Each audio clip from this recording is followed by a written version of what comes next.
Today we're looking at a blue ink by Akkerman, Dutch Masters number 2. Hi, I'm Adam, and I'm an ink guy. I get inks, test them, and share the results with you. Now, there's timestamps down below so that you can skip around to the parts you're most interested in, or if you watch the whole thing, I'd appreciate you. You can follow me on Instagram, and if you're new here and like fountain pen inks as much as I do, I would invite you to subscribe. In order to make sure I have a range of experience with this ink, I do the writing samples. I then put the ink into this Nimacine Fission with a broad nib. I wrote with it for a day and used it to take my notes for this video. For the first writing sample, I always use Clairfontaine, Tomoe River, and Rhodia paper. There is an additional writing sample that'll happen later in the video.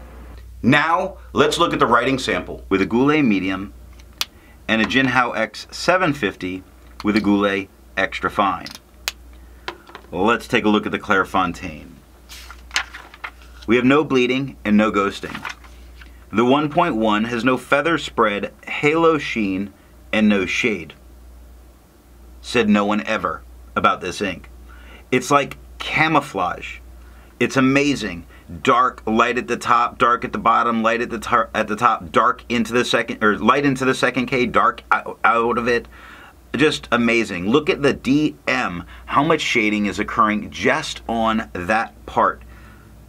This is a ridiculously shading ink most all of the time. Extra fine is about the same tone as the stub, with no feather spread, halo sheen, and that amazing camouflage shading that I love seeing so much. I'm not going to point out all of the shading just because I'm calling it camouflage on purpose. 9 seconds to dry. Medium is the same tone as the extra fine and the stub, with no feather spread, halo sheen, and still camouflage shading with 19 seconds to dry. The scrubby for both show us plenty of color variation. Plenty of color variation, and that's what we got. Tomoe River. No bleeding, no ghosting. The 1.1 has no feather spread. It has halo, the entire of it. Beautiful halo. No sheen, no real shading in that writing. Now, the extra fine is a lighter tone than the stub. The extra fine has no feather spread. It does have haloing that occurs in the darker areas of the writing. It has no sheen, but as I pointed out with the halo, it does have shade. Where it shades, it halos. Where the is nice and dark, it is completely outlined with nice dark green all the way. Quick starts dark, gets light, gets dark again. Brown starts dark and works its way light. This paper and ink combination is absolutely gorgeous. I'm going to have to consider getting a bottle of this ink just to buy tons of this paper for correspondence because of how nice it looks. I would have to change my regular letter writing paper just for this look. It's gorgeous. 14 seconds to dry. Medium, just like the fine, same tone. No feather, no spread, halo all over it. Wherever the ink is heavier and we get shading, we get halo. So brown starts dark, gets light, gets dark, halo, no halo, halo. Fox is nice and dark, nice halo the whole way through. 42 seconds to dry, totally worth it. The scrubby for both show us a lot of color variation, and we get a lot of color variation. Now, not all Tomoe River papers the same, and not all this stuff writes the same. So I want to take a second and look at, this is the Hippo Noto, and it's the heavier Tomoe River paper. This is a wet broad, but look at how wildly different it is. It's much darker, a green, and it has no of the other real properties to it. So paying attention to what nib and paper and flow and all of that stuff together really does work quite a bit to help you get the nicest writing experience. Rhodia. No bleeding, no ghosting. The 1.1 has no feather, spread, halo, sheen. No shade. Not really. The extra fine is a lot lighter than the stub with no feather spread, halo, sheen. very little shading occurs here. It does. The X in Fox is darker. The P in Jumps is darker. The 9 is darker than what's around it. The up and down stroke on the D is on the D of dog is darker than the rest of the writing. It's just not as pronounced here on Rhodia. 9 seconds to dry. The medium is about the same tone as the extra fine. It has no feather spread, halo sheen. It has the same shading problem as the extra fine did here. The K in quick is darker. The left side of Q is darker. The X is darker. The 1 of the 15 is darker, but it's only in spots that it's a bit darker. We don't have that camouflage shading going on that we had in the Clairfontaine. 15 seconds to dry. The scrubby for both shows plenty of color variation. Now, the extra fine, we really didn't have any. The medium, we do get some. I agree with Vita that there's a lot to be learned by doing multiple chromatographies. The one on the left is done the way it's supposed to be done. I put a line of ink down and immediately put it into water for 10 to 15 seconds. And we can see here where that depth in this color is really coming from.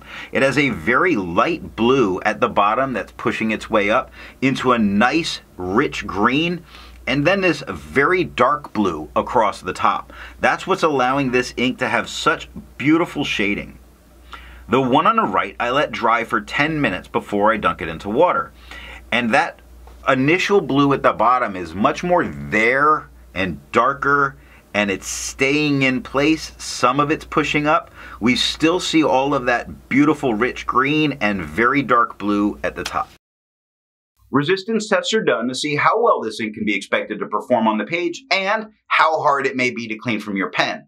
I let the smear dry for 3 days before testing it. Looking at the highlighter, it does go from about an extra fine to a fine. There is a slight bit of feathering that's occurring, but I could feel safe using this in a note-taking situation because I'm not going to lose my important notes. Now, when we looked at the second chromatography, we saw that blue that didn't really want to move out of the way. And looking at the water, we see that 30 seconds of water is lifting a lot of the inks, but there is a whole lot still there that's not moving. The same problem's going on with pen flush. It did everything that water did, but nothing more. That same grayish tone, which looked more like a blue, but it's coming across as grayish here, is not leaving from the pen flush. It's really not going away. Now, I didn't have any issues cleaning this out of my pen using just water, but just looking at this to have an idea. Now, the 1/3 bleach solution does completely eliminate it from the paper. It's gone. If you had to use it, just make sure that you wash your pen out with water afterwards. I test viscosity or flow with a tilt test that I'll link the video on how I do that. Now, for the inks I've tested, I have found an average viscosity of 2.5, with the realm of normal being from 2.1 to 2.9. Akkerman Dutch Masters number 2 has a viscosity of 4.42, making this a ridiculously dry ink. It's an outlier and off of my bell curve. It's that far away. I don't have any more to go and retest the viscosities for this. It makes me wonder if my testing was off that day or if it's just really that dry, and it could be that dry. To find my average dry times, I use my writing samples, and for the inks I've tested, I found an average dry time of 17 seconds, with the realm of normal being from 13 to 21 seconds. Akkerman Dutch Masters number 2 has an average dry time of 18 seconds, making it normal. Instead of finding inks that look like Akkerman Dutch Masters number 2, I would prefer to find an ink that complements its color on the page. And with the way this shades, I want something that takes no attention away from it. I chose Colorverse Sunspot, a great black ink. The second writing sample is done on TWSBI notebooks, composition notebooks like science class, and 28-pound copy paper. Here we're looking at it on TWSBI notebook paper. We get no bleeding, no ghosting.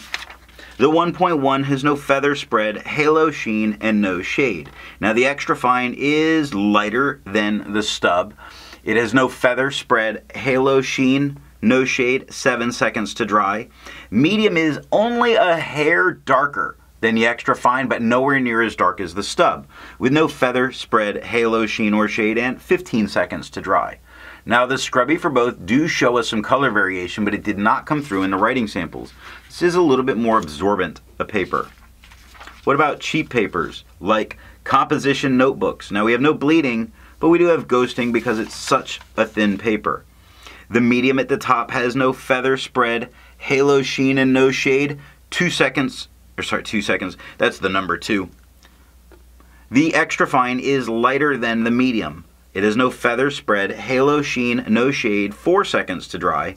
The scrubby shows us no color variation, and we didn't get any color variation. And 28-pound copy paper last. It does have spots in the medium that it's coming a little bit more, but nothing in the extra fine. No real ghosting. The medium has feather. It has some spread. No halo, no sheen, no shade. The extra fine is lighter than the medium. It does have some feathering that's occurring, like on the H in the, on the K in quick. It's spots, it's not all over. It's not a real problem, it's just something to be aware of being there. It has no spread, halo, sheen, or shade. 1 second to dry. The scrubby shows us no color variation. We didn't expect it, and we didn't get it. And that's all that I have for the writing sample. So what do I think of Akkerman's Dutch Masters number 2? I like the tone of this green. I like the shading that it can offer. While I have some green bottles that I need to use up, when the time comes that I do need a new bottle of a green ink, I think this might be the green that I go for. It performs very well out of every pen that I've used it in. So what pen and nib give the best writing experience with this ink? I would say watch out for your super wet pens because it gets just a little too darker and doesn't have all of the character that it can have. Now with your medium flow and medium pen, it looks fantastic and you get that added shading benefit. If you've made it this far, and according to my analytics, 50% of you aren't, and you enjoyed it, give me a thumbs up. If you are not subscribed, I would invite you to subscribe, and thanks for watching.